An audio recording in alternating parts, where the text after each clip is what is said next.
Today our topic is chapter 10, that is circles. We have already finished with exercise 10.4. Now we will move to exercise 10.5. So before moving to exercise 10.5, there are certain theorems or results you can say which we have to know, जो हमें पता होने चाहिए अच्छे से. तो पहले उनको डिस्कस करते हैं. The topic is basically based on angle subtended by an arc of a circle. Angle subtended मतलब एंगल फॉर्म करना बाय एन आर्क, किसी भी एक आर्क के एंगल फॉर्म करने को ऑफ अ सर्कल, उसके टॉपिक पे हम डिस्कस कर रहे हैं. Suppose I am having a circle, ये हमारे पास सर्कल है. कोई भी आर्क आप ले सकते हो, आर्क की लेंथ कहीं से भी कहीं तक हो सकती है. सपोज मैंने यहाँ से यहाँ तक लिया, this is the centre of the circle O. So this angle formed by the arc, जो आर्क से एंगल बन रहा है, that angle, that is the angle subtended bye an arc. कि ये आर्क जो है वो सेंटर तक कितना एंगल फॉर्म कर रही है, that is called the angle subtended bye an arc.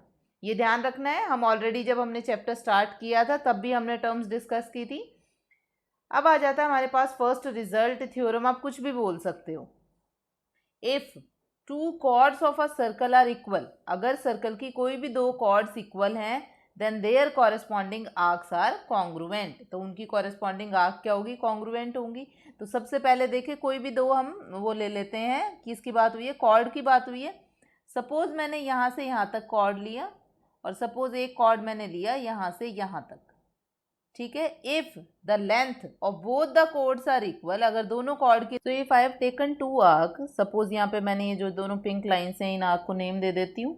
This is A, this is B. ये हमने कॉर्ड ली, ये सी और डी. तो क्या बोला है हमारे पास स्टेटमेंट में, if two chords of a circle are equal, if A B equals to C D, then their corresponding arcs are congruent. मतलब जो ये ए बी आर्क है और सी डी आर्क है, ये भी क्या होंगी, कॉन्ग्रुएंट होगी. कॉन्ग्रुएंट बोल सकते हैं, आर्क को आप इक्वल नहीं बोल सकते क्योंकि हमारे पास कंप्लीट लेंथ नहीं होती. लेंथ हमारे पास क्या होती है, लाइन की होती है. So AB line is equal to CD line, then both the arc are congruent. Congruent है तो मतलब सेम तरह से ट्रीट करेगी, सेम तरह से एक्ट करेगी. सो अब उसके बाद कन्वर्स में देखिए क्या लिखा हुआ है, साथ में लिखा हुआ है conversely if two arcs are congruent then their corresponding chords are equal. तो इसी तरह से अगर A B arc is congruent to C D arc, तो हमें ऑटोमेटिकली पता है A B will equals to C D, ये दोनों आपस में इक्वल होंगे. So this is the first result. Important है, सिर्फ रिजल्ट ध्यान रखना है, कोई प्रूफ की जरूरत नहीं है, इसलिए हम प्रूफ नहीं कर रहे. Now the second result is congruent arc. और इक्वल के सेंस में, वो लेंथ के सेंस में इक्वल नहीं बोल सकते, बट कॉन्ग्रुएंट का मीनिंग क्या होता है, एक तरह से इक्वलिटी. तो इसलिए मैंने लिख दिया ताकि आप लोगों को कंफ्यूजन ना हो कि कॉन्ग्रुएंट आर्क का मतलब क्या होगा. So congruent arcs of a circle subtend equal angle at the centre. कि जो भी हमारे पास आर्क कॉन्ग्रुएंट है, सपोज हमने यहाँ पे दो आर्क ली है, ए से बी और सी से डी तक, तो जो दोनों है वो इक्वल एंगल सबटेंड करेगी कहाँ पे, सेंटर ऑफ द सर्कल. तो सपोज इसका एंगल ऐसे फॉर्म हो रहा है यहाँ तक, और इसका एंगल ऐसे फॉर्म हो रहा है. तो यहाँ हमारे पास ये आर्क क्या कहती है, फ्रॉम फिगर हमारे पास क्या रहेगा, फ्रॉम फिगर आप क्या बोल सकते हो इसके लिए, एंगल, पहले मैं लिख देती हूँ arc. If arc A B, ऊपर आर्क के लिए ऐसे सिंबल लगाते थे ना, इक्वल्स टू सी डी या congruent to C D, this implies angle A O B will be equals to angle C O D. तो ये हमारी स्टेटमेंट हो गई, जो हमने अभी स्टेटमेंट लिखी उसके लिए. Congruent arc of a circle, दो आर्क अगर सर्कल की हमारे पास कॉन्ग्रुएंट है, ए बी और C D, then they subtend equal angle at the centre. तो सेंटर पे क्या होगा, इक्वल एंगल होगा. ये रिजल्ट हमें कहीं ज़रूरत पड़ी तो हम इसको यूज़ करेंगे. इसके बाद हमारे पास थर्ड रिजल्ट बोल सकते हो, थ्योरम बोल सकते हो, बहुत इंपॉर्टेंट है. आपके बुक में है ये, पेज नंबर 180 पे एनसीईआरटी में. इट इज़ वेरी इंपॉर्टेंट और अच्छे से हम इसका प्रूफ भी करेंगे. Let's read the statement of the theorem first. सबसे पहले देखिए थ्योरम हमारे पास क्या है. The theorem, statement of the theorem is important है, ध्यान से देखना है थोड़ा सा. The angle subtended bye an arc, obviously arc की बात कर रहे हैं, तो कोई भी आर्क है, एंगल सबटेंड कर रही है एट द सेंटर, सेंटर पे बना रही है, is double the angle subtended bye it at any point on the remaining part of the circle. ठीक है, बात क्लियर हुई। एक तो जो आर्क है वो सेंटर पे एंगल बना रही है, और एक जो आर्क है वो किसी भी पॉइंट पे, any point on the remaining part of the circle, circle पे बना रही है। सो जो सेंटर पे हमारा एंगल बन रहा है दैट इज डबल, और जो एंगल हमारा किसी भी पॉइंट पे बन रहा है। तो ये ध्यान रखना है थोड़ा सा कि कौन सा एंगल डबल है और कौन सा एंगल हाफ है, क्योंकि इसमें बहुत कन्फ्यूजन क्रिएट होता है। तो सबसे पहले क्या करते हैं, एक आर्क लेते हैं। अब सबसे पहले बात आती है, अगर मैं आर्क लेती हूँ तो आर्क कैसी होगी। आर्क के हमारे पास 3 ऑप्शन आते हैं। कौन कौन से 3 ऑप्शन रहते हैं कि एक तो हमारी आर्क जो है वो मेजर आर्क हो सकती है, एक माइनर आर्क हो सकती है, और उसी के साथ में क्या हो सकता है, एक हमारे पास क्या होगा, डायमीटर वाला आर्क हो सकता है। तो हम क्या करेंगे, हम जो है वो तीनों केसेस डिस्कस कर रहे हैं। कैसे कर रहे हैं तीनों केसेस डिस्कस। सपोज मैंने एक आर्क ली है, ए बी या पी क्यू, कुछ भी नाम दे देते हैं उसको। सबसे पहले मैं ले रही हूँ मेजर आर्क, माइनर आर्क। ठीक है, तो यहाँ से सपोज मैंने आर्क लिया, नेम दे देते हैं इसको, this is A, this is B. ये मैंने ले ली minor arc. Why it is minor, देखो छोटा वाला पार्ट है, बड़ा वाला पार्ट ऊपर की तरफ है, तो ये हो गई मेरे पास माइनर आर्क। उसके बाद मैंने क्या लिया, डायमीटर के लिए ले लेते हैं। ये अगर ओ है तो सपोज दिस इज ए और दिस इज बी, ये सेकेंड केस हो गया। थर्ड केस क्या होगा हमारे पास कि मेजर आर्क हो जाएगी। मेजर आर्क का मतलब है जो इसका ऊपर वाला पार्ट है। सो 2 केस लेने के बाद थर्ड केस हमारा बनता है मेजर आर्क वाला। तो मेजर आर्क में आप देखो, मेजर आर्क का मतलब ए से बी तक जो ऊपर की साइड हमारी आर्क बनी है that is the major arc. ऊपर की तरफ विजिबिलिटी ज़्यादा अच्छी नहीं लगती तो हम नीचे की तरफ बना लेते हैं। तो इट मीन्स यहाँ पे मैंने लिया ए पॉइंट और ये हो गया मेरा बी पॉइंट। तो जो ये नीचे वाली आर्क है that is the major arc, मतलब आपको सिर्फ नीचे की तरफ देखना है। मैंने सारी आर्क नीचे ली है। This is the first case when arc is minor, this is the second case when arc is the semicircle, that is complete diameter line we are having, and the third case is when the arc is major arc, मतलब बड़ी वाली arc है। यही 3 cases बनते हैं arc के साथ, इसके अलावा कोई केस नहीं बनता। अब इस आर्क में हमें क्या प्रूव करना है, एंगल एट द सेंटर। तो सबसे पहले बात देखते हैं एंगल सेंटर पे, एंगल कैसे बना रहे हैं। ए से यहाँ तक ज्वाइन किया, ये सेंटर पे एंगल हो गया। बी से यहाँ तक ज्वाइन किया, हो गया। इस ए से ओ तक ज्वाइन किया और ओ से बी तक ज्वाइन किया, ये हो गया सेंटर। और ये ए से ओ को ज्वाइन किया और यहाँ से ओ को बी को ज्वाइन किया, तो ये तो आप देखोगे एक स्ट्रेट लाइन बन रही है, क्योंकि हमने लिया ही सेमी सर्कल है तो स्ट्रेट लाइन बनेगी। उसके बाद बोला है कि किसी भी सर्कल के कहीं भी किसी भी पॉइंट पे, तो कोई भी पॉइंट ले लेते हैं सर्कल पे, वहाँ तक एंगल देखना है। सपोज मैंने ये वाला पॉइंट लिया, कहीं पे भी ले सकते हो, मैंने इधर लिया, ज़रूरी नहीं है, आप साइड में भी ले सकते हो। इसी के साथ यहाँ पे भी कोई भी पॉइंट ले लो, ये भी हमारा सी पॉइंट हो गया। इधर भी कोई भी पॉइंट लेंगे तो ऑब्वियसली ऊपर की तरफ ही लेना है, तो कहीं पे भी ले सकते हो। सपोज मैंने इधर ले लिया, तो ये हमारे तीनों पॉइंट्स हो गए। इनको नेम दे देते हैं, this is our C point, this is C and this is C. 3 point हो गए। यहाँ इसने एंगल बनाया ये वाला और यहाँ एंगल बना है ये वाला। ऐसे यहाँ एंगल बना ये और यहाँ एंगल बना ये, साथ में इधर एंगल बना ये, नहीं नीचे की तरफ बनेगा ना क्योंकि मेजर आर्क ले रहे हैं। ऐसे ही इसमें भी एंगल कहाँ बना, ये, क्योंकि नीचे की तरफ से हमने आर्क ली थी। और ऐसे यहाँ पे कौन सा एंगल बना, ये वाला एंगल बना। ठीक है, so this angle is double of this angle, ये हमें ध्यान रखना है, ये हमें प्रूव करना है। That angle AOB equals to 2 time of angle ACB, ये चीज़ हमें प्रूव करनी है तीनों केसेस में। तो सबसे पहले गिवन लिखते हैं, फिर टू प्रूव, फिर आगे स्टार्ट कर। तो अब गिवन देखते हैं। गिवन में हमारे पास क्या है, a circle in which arc AB subtends angle AOB eight the centre. आपको दिख रहा है फिगर में, O के साथ एंगल बन रहा है angle AOB and angle ACB at any point C on the remaining part of the circle. तो C हमने कहीं भी सर्कल में AB आर्क के अलावा कहीं पे भी हमने एक पॉइंट ले लिया C, और उस C पे जो एंगल बन रहा है दैट एंगल इज ACB। तीनों फिगर्स में ऐसे ही है हमारे पास। अब आ जाता है टू प्रूव। टू प्रूव में हमें क्या बोला है कि जो सेंटर पे एंगल बन रहा है that is double the angle जो कहीं और बन रहा है। तो यहाँ पे सेंटर पे एंगल बना ये वाला एंगल, देखो ये, तो ये बना angle AOB equals to 2 times of angle ACB। यहाँ बात करो तो भी angle AOB equals to 2 times of angle ACB। यही बात हुई, क्योंकि सेमी सर्कल है तो ऊपर नीचे दोनों का एंगल इक्वल होगा। अब यहाँ पे बात करते हैं हम एंगल AOB। अब AOB अगर आप देखो तो एंगल तो ये बन रहा है और किसके 2 टाइम्स ऑफ इसके, बट हमें प्रूव क्या करना है मेजर आर्क के लिए, तो हमें कौन सा एंगल लेना पड़ेगा, रिफ्लेक्स ऑफ द एंगल लेना पड़ेगा, मतलब ये वाला एंगल लेना पड़ेगा। So angle reflex of ACB will be equals to AOB will be equals to 2 times of ACB। ये हो गया हमारे मेजर, माइनर और सेमी सर्कल के केसेस। तो हमारे पास क्या बना, angle AOB equals to 2ACB when AB is minor and AB is semi circle. दो केसेस हो गए। थर्ड केस हमारे पास क्या आता है, जब AB हमारे पास मेजर आर्क है तो क्या बनेगा, reflex of angle AOB equals to 2ACB।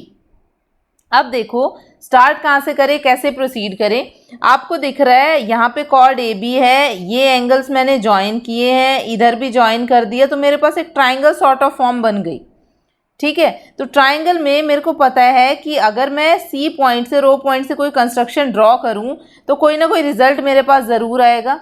वो रिजल्ट देखते हैं कि हमारे पास कैसे आएगा। क्यों हम कर रहे हैं, क्योंकि हमें प्रूव करना है ये एंगल इसके डबल है। तो कहाँ से प्रोसीड करें, तो कंस्ट्रक्शन के लिए हमने क्या ले ली, हमने जो लाइन है CO उसको एक्सटेंड कर दिया आगे D तक। तीनों फिगर्स में एक्सटेंड किया है, तीनों फिगर्स साइमल्टेनियसली चल रही है। तो यही हमने यहाँ पे लिख दिया, join AB and CO produce CO to a point D outside the circle. अब वही 3 केसेस हमारे पास बनते हैं, आप ऑब्जर्व करोगे तो AB is a minor arc, AB is a semi circle, AB is a major arc, ये हमने लिख दिया यहाँ पे। ठीक है, उसके बाद हमारे पास केस आता है, वी नो दैट, हमें क्या पता है, when one side of a triangle is produced then the exterior angle so formed is equal to the sum of the interior opposite angles. अब इंटीरियर ऑपोजिट एंगल्स का मतलब exterior angle property वाला है ये हमारे पास प्रॉपर्टी। मैंने complete statement इसलिए लिखी है क्योंकि काफ़ी दिन हो गए, रिवाइज हो जाएगा अच्छे से। सो this is the exterior angle property. क्या बोल रही है एक्सटीरियर एंगल प्रॉपर्टी, कि जब भी हम ट्राइंगल की किसी साइड को प्रोड्यूस करते हैं तो जो एक्सटीरियर एंगल हमारे पास बनता है that is equal to the sum of the interior opposite angles. ठीक है, अब देखें इंटीरियर ऑपोजिट एंगल कौन से बन रहे हैं। अगर मैं यहाँ पे बात करूँ, सभी फिगर में लगभग सेम है, मैं फर्स्ट फिगर से बात कर रही हूँ। एंगल AOD, ये वाले एंगल की अगर मैं बात करूँ तो ये किसके इक्वल होगा, देखो ये ट्राइंगल है तो ऑपोजिट एंगल, देखो बाहर में एक्सटीरियर कौन सा बन रहा है, सोचो, थोड़ा सा ध्यान दो यहाँ पे, सोचो कैसे आएगा, किस तरह से हम कर सकते हैं। अगर हम बात कर रहे हैं AOD की, AOD ये वाले एंगल की, ट्राइंगल मत देखो, एंगल देखो, अगर मैं इस एंगल की बात कर रही हूँ तो ये कौन से ट्राइंगल का एक्सटीरियर एंगल बन रहा है, इस वाले ट्राइंगल का एक्सटीरियर एंगल बन रहा है। ठीक है, इस ट्राइंगल का एक्सटीरियर एंगल है, मतलब this angle plus this angle, इन दोनों एंगल्स के सम के इक्वल होगा। तो हमें यहाँ पे क्या लिखना है, angle AOC OAC plus angle OCA, इन दोनों का सम किसके इक्वल होगा, इस वाले एंगल के इक्वल होगा। इसी तरह अगर मैं सेकेंड हाफ की बात करूँ, ये जो मेरा सेकेंड हाफ है, अगर हम इसकी बात करें तो इसमें आप देखो ये वाला एंगल किसके इक्वल होगा, this angle plus this angle, यानी कि angle BOD will be equals to angle OBC and OCB। ये दोनों लाइनें आ गई, दोनों हमने यहाँ पे लिख दिया, that angle AOD equals to angle OAC plus angle OCA और angle BOD will be equals to OBC plus OCB। ठीक है, आपको दिख ही रहा है कि OAC और OCA, देखें ऊपर फिगर में OAC OA OB OC, ये सब क्या है हमारे पास, रेडियस है। OA OC OB ये सब क्या है, रेडियस है हमारे पास। तो रेडियस है तो ऑब्वियसली इक्वल होंगे, इक्वल होंगे तो मतलब क्या होगा, R लिखेंगे वहाँ पे। तो अब यहाँ पे हमने क्या किया, इनकी जगह पे R लिख दिया या इक्वल लिख दिया। ये दोनों इक्वल हैं, यहाँ पे तो हमारे पास आया AOD equals to OCA plus OCA, that is 2 times of angle OCA। इसी तरह BOD में क्या आया, OCB प्लस OCB, तो कितना बन गया, 2 एंगल OCB। ठीक है, हो गया। अब दोनों को अगर ऐड करते हैं, ऐड करने से हमारे पास क्या आएगा, AOD और BOD यहाँ पे ऐड हो गया और इधर 2 टाइम्स ऐड होके ये हमारे पास आ गया। अब एक बार फिगर में देखें AOD और BOD क्या बनता है। देखो AOD ये हाफ, BOD ये हाफ, तो ये कंप्लीट एंगल हो गया कवर, यही चाहिए था। दूसरी साइड से हमारे पास क्या बना, ACD BCD, ये पूरा एंगल कवर हो गया, यही 2 टाइम्स प्रूव करना था। इसमें भी ऐसे ही हो गया, तो हमने क्या कर दिया, 2 टाइम्स प्रूव कर दिया। ठीक है, थर्ड फिगर में क्या डिफरेंस है आप ऑब्जर्व करो। यहाँ से क्या है, एंगल AOC, ठीक है, ये वाला एंगल बना, या एंगल AOD ये वाला एंगल बना, ऐसे ही एंगल BOD ये वाला एंगल बना, तो ये टोटल किसके इक्वल हुआ, रिफ्लेक्स ऑफ एंगल AOB। सिर्फ इतना डिफरेंस है कि ये जो एंगल है that is the reflex of angle AOB, तो आपको उसकी जगह वही लिखना है, that reflex of angle AOB will be equals to, solve करके ऑटोमेटिकली 2ACB आ जाएगा। ठीक है, सिंपल वाले भी फिगर 1 और 2 में हमारे पास सिंपली ऐड करके आ गया था, और जो हमारी थर्ड फिगर थी मेजर आर्क थी, उसमें अगर आप ऐड करोगे तो वो रिफ्लेक्स ऑफ द एंगल बनता है। तो ये ध्यान रखना है, बस रिफ्लेक्स ऑफ द एंगल बनाया हमने और उसके बाद जो हमें प्रूव करना था वही आ गया। तो ये इंपॉर्टेंट थ्योरम होती है हमारे पास, इसका रिजल्ट भी बहुत ज़्यादा यूज़ होता है, तो हमें बहुत अच्छे से समझ के करनी है, बिल्कुल भी याद नहीं करना। वन मोर थिंग, आप लोगों को NCERT बहुत ही अच्छे से करनी है। अच्छे से का मतलब ऐसा नहीं है सारे क्वेश्चंस रट लेने हैं आपको, but you have to do the questions very clearly and calmly, एक एक स्टेप को समझते हुए करना है, क्योंकि वैसे ही सिलेबस कम हुआ है इस बार, तो ज़्यादा चांसेस हैं कि NCERT में से ही 90 to 95% पेपर बन के आएगा। Now the next theorem result, जो भी आप बोल सकते हो, दैट इज़ ऑल्सो इम्पॉर्टेंट, ये भी हमारे पास क्वेश्चन में बहुत ज़्यादा यूज़ होता है। ठीक है, तो ये भी ध्यान से करना है। That is angles in the same segment of a circle are equal, angles in the same segment of a circle are equal। अब कोई भी सर्कल है, सेम सेगमेंट का मतलब है जिस आर्क की आप बात कर रहे हो, जो आर्क एंगल बना रही है उसी के दूसरी साइड, उसी साइड में, ऑपोजिट साइड नहीं, उसी साइड में जो एंगल बनेगा वो हमेशा इक्वल होगा। ठीक है, एक फिगर मैं आपको बता देती हूँ मेजर माइनर आर्क की तरह, पूरा कंप्लीटली डिटेल में नहीं करेंगे। तो अब देखो फिगर में हमारे पास क्या है, सपोज मैंने कोई भी आर्क ले ली AB, कॉर्ड बोलो आर्क बोलो, दोनों लिया मैंने, this is the chord AB, ये हमारी आर्क है AB। ठीक है, AB आर्क जो है वो सेंटर पे एंगल बना रही है O, ये चीज़ क्लियर थी हमें पिछले वाले क्वेश्चन से। यहाँ पे जो थ्योरम है उसका मतलब है आर्क AB की A की तरफ, मतलब ऊपर की तरफ जो भी सेगमेंट बन रहा है उस सेगमेंट में दोनों एंगल होने चाहिए हमारे पास, कि जो हमारा एंगल C बन रहा है, मतलब मैंने कोई भी पॉइंट C ले लिया एक सेगमेंट में और इसी भी साइड मैंने दूसरा पॉइंट लिया D, तो एंगल बना ACB और इधर एंगल बना ADB।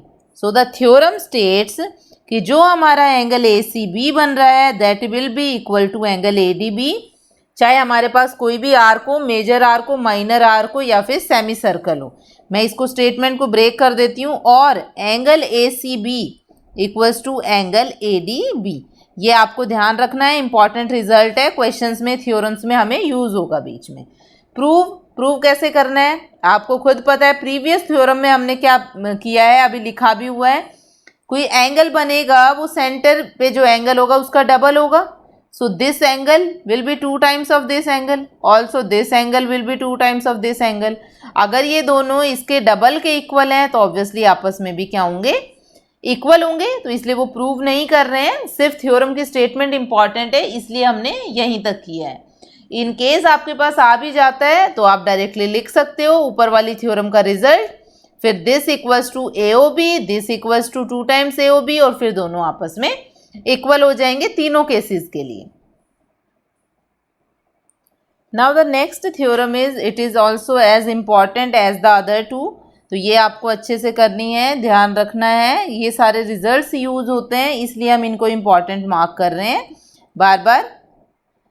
Angle in a semi circle is a right angle. Right angle का मतलब 90 डिग्री, सेमी सर्कल मतलब हमारे पास हाफ ऑफ द सर्कल है। तो सपोज अगर मेरे पास हाफ ऑफ द सर्कल है, ठीक है, ये हो गया, कोई भी एक सेगमेंट में ले लो एंगल जो भी बन रहा है। सपोज जो हमारा एंगल बन रहा है मैंने ऊपर की तरफ ले लिया, यहाँ पे हमारा एंगल फॉर्म हुआ, दिस इज द एंगल, ये एंगल बन गया हमारे पास। तो हमें क्या प्रूव करना है, we have to prove here that, अगर मैं इसको नेम दे देती हूँ A B and C, that angle A C B will be equals to 90 degree. ये हमारा क्वेश्चन हुआ जो हमें प्रूव करना है। तो सॉर्ट ऑफ थ्योरम कर लेते हैं इसको, क्योंकि ये कई बार 1 मार्क्स में प्रूव करने के लिए भी आ जाता है। तो लिखना स्टार्ट करते हैं।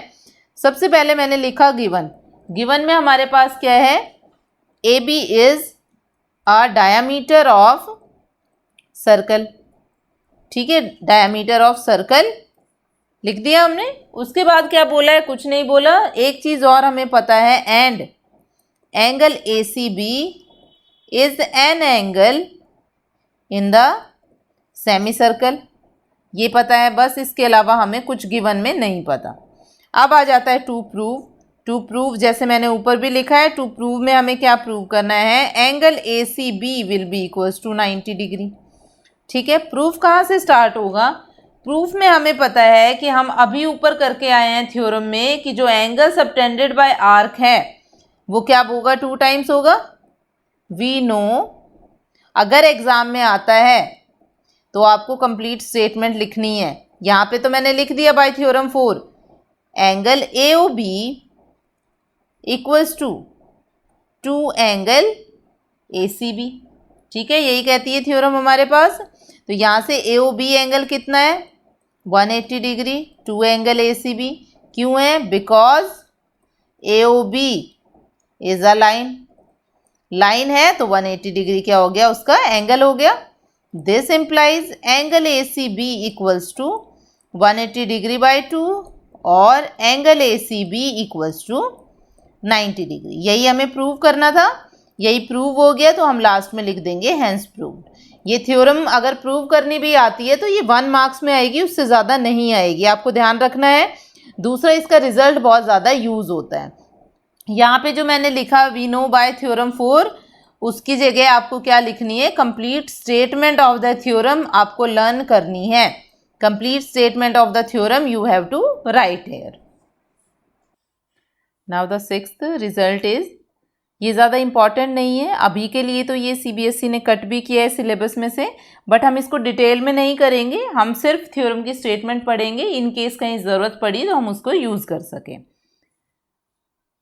Theorem states, if a line segment joining 2 points subtend equal angles at 2 other points lying on the same side of the line containing the line segment, कोई भी लाइन सेगमेंट है तो सबसे पहले हमने लाइन सेगमेंट ड्रॉ की। Suppose this is the line segment, जो हमारी लाइन सेगमेंट है, एंगल सबटेंड कर रही है कहाँ पे, सपोज यहाँ पे एंगल सबटेंड किया है इसने, ठीक है, इसी के साथ वो एंगल सबटेंड कर रही है कहीं और पॉइंट पे, यहाँ पे सपोज एंगल सबटेंड कर लिया, ठीक है, दोनों एंगल्स बन गए हमारे पास। इनको नेम अगर मैंने दिया, सपोज यहाँ पे ए है, this is B, this is C point और ये आ गया हमारा डी पॉइंट। तो हमारे एंगल्स बन गए। कौन कौन से एंगल बने, ये वाला एंगल और ये एंगल सबटेंड किया। उसके बाद क्या बोला है, द 4 पॉइंट्स, 4 पॉइंट कौन कौन से हो गए, ए बी डी सी, ये पॉइंट्स हो गए हमारे पास। लाई ऑन अ सर्कल, कि ये जो चारों पॉइंट है ये सर्कल पे लाई करेंगे, that is they are concyclic. Concyclic की डेफिनेशन हमने शुरू में पढ़ी थी कि ये क्या होंगे, कॉन्साइक्लिक होंगे। हमें प्रूव नहीं करना है, बस हमें रिजल्ट याद रखना है। If a line segment joining 2 points, कोई भी लाइन सेगमेंट है ए बी, 2 पॉइंट्स को ज्वाइन किया है, subtends equal angles at 2 other points. Equal angles मतलब angle C and angle D should be equal, किसी और पॉइंट पे एंगल सी और डी बना रही है, तो वो दोनों एंगल क्या है हमारे पास इक्वल हैं, then the 4 points lie on a circle, तो ये चारों पॉइंट क्या होंगे, सर्कल पे लाई करेंगे। ठीक है, ये एक तरह से आपके पास थ्योरम हो गई कि अगर सपोज सर्कल गिवन नहीं है, ए भी कोई लाइन है और वो सी के साथ उतना ही एंगल बना रही है जितना कि डी के साथ बना रही है, तो वो चारों एंगल्स ऑब्वियसली कहाँ लाई करेंगे, सर्कल पे लाई करेंगे। This is the statement of the theorem only. Now the 7th theorem is, अब ये रिजल्ट हमारे पास इंपॉर्टेंट बनते हैं दोनों 7th 8th। The sum of either pair of opposite angles of a cyclic quadrilateral is 180। तो सबसे पहले साइक्लिक क्वाड्रिलेटरल होना चाहिए, कोई क्वाड्रिलेटरल फॉर्म कर लेते हैं। सपोज हमारे पास एक साइक्लिक क्वाड्रिलेटरल है इस टाइप का, ये एक हमारी साइड हो गई, दूसरी साइड मैंने सपोज यहाँ तक ले ली, थर्ड साइड सपोज यहाँ हो गई, कोई भी क्वाड्रिलेटरल हो सकता है ऐसे। इसको नेमिंग हमने दे दी बी सी डी एंड ए। ठीक है, ये हमारी साइक्लिक क्वाड्रिलेटरल बन गई। तो क्या बोलता है यहाँ पे, sum of either pair of opposite angles, angle A and angle C are opposite, ये दोनों ऑपोजिट है, और यहाँ से बी और डी ऑपोजिट है, ये दोनों ऑपोजिट बन रहे हैं, इतना तो दिख रहा है हमें यहाँ पे।